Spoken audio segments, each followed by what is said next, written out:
Kitchen મેજિકમાં આજે આપણે બનાવ્યા હતા આલુ પનીર ટ્વિસ્ટ, અને એ બનાવવા માટે આપણે 2 કે 3 ઇન્ગ્રીડિયન્ટ્સનો જ ઉપયોગ કરીએ છીએ, જેમ કે લોટ છે કે પછી પનીર છે અને આપણે બટેટાનો માવો લઈએ છીએ. હા, મસાલા અલગ અલગ લઈએ છીએ, પણ મેઇન આ 3 ઇન્ગ્રીડિયન્ટ લઈએ છીએ. પણ એ બનાવવા માટેના ડૂઝ અને ડોન્ટ્સ તમારે ખાસ ધ્યાનમાં રાખવાના છે.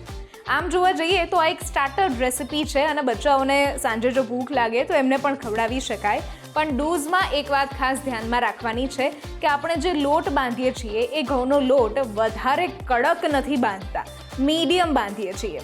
અને ડોન્ટ્સમાં ખાસ તમારે ધ્યાનમાં રાખવાનું છે કે જ્યારે એને આપણે વણીને બનાવીએ છીએ ત્યારે વણવા માટે આપણે લેયર જે છે એ જાડું નથી રાખવાનું. જો જાડું રાખશો તો બટેટાનો માવો એમાં બરાબર ભરાશે નહીં અને પછી એ તળાશે નહીં બરાબર. સો લેયર એકદમ પાતળું રાખવાનું છે.